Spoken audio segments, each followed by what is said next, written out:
Hello students, good morning to all of you. आज हम SST में हिस्ट्री का सेकंड लेसन स्टार्ट करेंगे।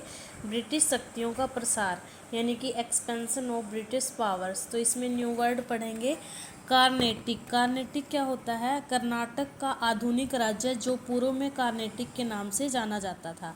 नेक्स्ट वर्ड है हमारा दोहरी सरकारी नीति, मतलब कि लॉर्ड क्लाइव द्वारा बंगाल में चलाई गई एक ऐसी नीति जिसमें दो स्वामी होते थे, उसको क्या कहा जाता है? दोहरी सरकारी नीति। नेक्स्ट वर्ड है दीवानी। दीवानी क्या था? राजस्व एकत्र करने का, यानी कि जो टैक्स वगैरह लगाते थे, रिवेन्यू, उसको इकट्ठा करने का एक अधिकार दीवानी कहलाता है। राज्य हड़पने की नीति, इसका क्या मीनिंग है कि जब किसी राजा की मृत्यु हो जाती थी और उसके सिंहासन का कोई पुरुष उत्तराधिकारी नहीं होता था, यानी कि जिस राजा का पुत्र नहीं होता था, उसका सारा राज्य ब्रिटिश सरकार जो है अपने अधीन कर लेती थी, अपने राज्य में मिला लेती थी। इसको कहा जाता है राज्य हड़पने की नीति। इसको लैप्स की नीति के नाम से भी जाना जाता है, जैसा कि हमने पिछले लेसन में पढ़ा था। जो इम्पोर्टेंट डेट्स थी, ये लेसन उसी बारे में है हमारा। जो भी इम्पोर्टेंट डेट्स हमने पढ़ी हैं आगे वो ही कंटिन्यू करेंगे कि जैसे प्लासी का युद्ध कब हुआ था, कैसे हुआ था, बक्सर का युद्ध कब हुआ था, कैसे हुआ था, ये सारे हम डिटेल्ड इसमें पढ़ेंगे। जैसे अंग्रेज़ों के और मैसूर के अंग्रेज़ मैसूर युद्ध हुए थे 4, उनके बारे में, यानी कि सारा ये इम्पोर्टेंट डेट्स के ऊपर ही हमारा लेसन दिया गया है। नेक्स्ट वर्ड है फरमान। फरमान क्या है? मुगल शासक द्वारा जारी किया गया जो आदेश होता था उसको फरमान कहते थे। जमींदार यानी कि जायदाद का स्वामी। कठपुतली। कठपुतली मतलब एक ऐसा खिलौना जिसे कभी भी किधर भी घुमाया जा सकता था। जैसे बंगाल का नवाब सिराजुद्दौला जो है अंग्रेज़ों के हाथों की कठपुतली बन गया था। अंग्रेज जैसा चाहते थे उससे कार्य करवा सकते थे। तो अब हम अपना लेसन कंटिन्यू करते हैं। 17वीं शताब्दी तक अनेक जो है ऐसे व्यापारी और यात्री भारत आए जो दोबारा अपने देश वापस ही नहीं गए। इस समय देश के में अनेक परिवर्तन हुए। यूरोपीय देशों ने पूर्व में अपनी व्यापारिक कंपनियों को स्थापित करना आरंभ कर दिया। ईस्ट इंडिया कंपनी उनमें से एक थी जिन्होंने भारत में जो है व्यापार करना स्टार्ट कर दिया था। यह व्यापारी समूह द्वारा आरंभ की गई।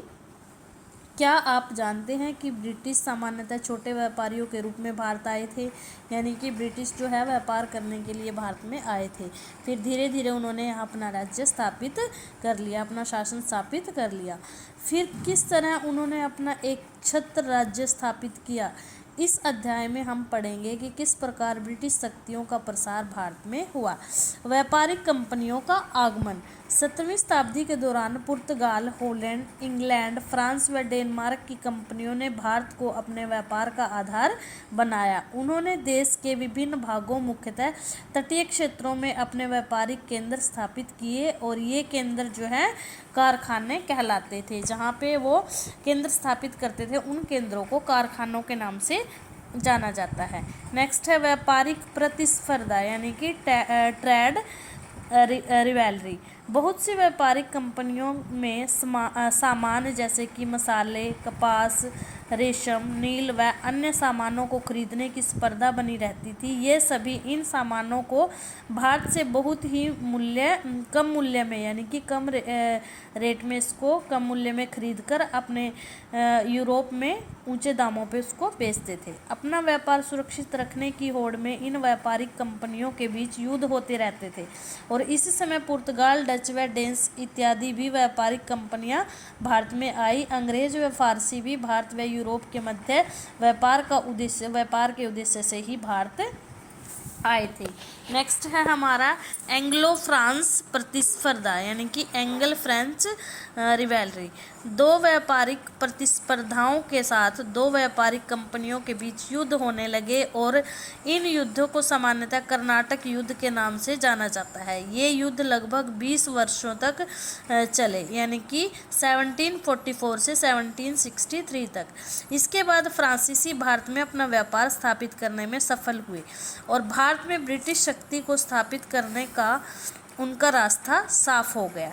नेक्स्ट है ईस्ट इंडिया कंपनी। 1588 ईस्वी में स्पेनिश आर्माडा को हराने के बाद अंग्रेज यूरोप में सर्वोच्च शक्तिशाली हो गए थे, वे एशियाई देशों में व्यापार करने के लिए उद्यत हो गए थे, यानी कि व्यापार करने की इनको परमिशन मिल गई थी, छूट मिल गई थी। उन्होंने पूर्व से व्यापार करने के लिए एक कंपनी स्थापित की और इसको क्या कहा जाता है, ईस्ट इंडिया कंपनी, यानी कि उस कंपनी को ईस्ट इंडिया कंपनी के नाम से जाना जाता है। तो इसके अधिकारी कार्यकर्ता राज जेम्स प्रथम के राजपूत हॉर्किस थे और सन 1600 में, यानी कि ईस्ट इंडिया कंपनी की स्थापना कब हुई थी, 1600 में। सन 1600 में ईस्वी में ईस्ट इंडिया कंपनी ने इंग्लैंड की महारानी एलिजाबेथ प्रथम ने पूर्व से व्यापार करने का अधिकार एक इजाज़तनामा हासिल कर लिया था, यानी कि वो वहाँ पे उनको परमिशन मिल गई थी व्यापार करने की। इस चार्टर के माध्यम से कंपनी जो है समुद्र पार जाकर नए स्थानों से सस्ते मूल्य में वस्तुएं खरीदकर यूरोप में उन्हें उच्च दामों पर बेच सकती थी, लेकिन यह जो है शाही दस्तावेज अन्य यूरोपीय शक्तियों को पूर्वी बाजारों में आने से नहीं रोक सकता था।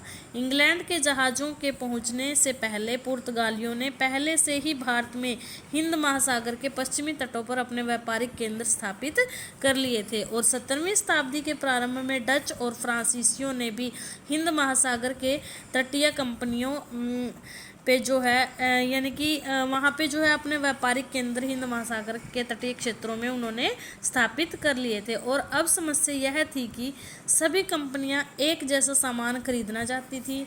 यूरोपीय कंपनियों के बीच बढ़ती हुई इस प्रतिस्पर्धा के कारण भारतीय बाजारों में इन चीज़ों की कीमतें बढ़ने लगी और इससे मिलने वाला मुनाफा घटने लगा, यानी कि उनको अब कम बेनिफिट होने लग गया था।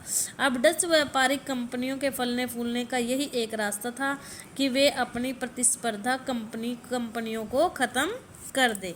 क्या आप जानते हैं कि सन 1498 में पुर्तगाली नाविक वास्को डी गामा ने भारत आने के लिए समुद्री मार्ग की खोज की थी, यानी कि वास्को डी गामा भारत से आने वाले समुद्री मार्ग की खोज किसने की थी, वास्को डी गामा ने कब की थी, 1498 में, 1498 में।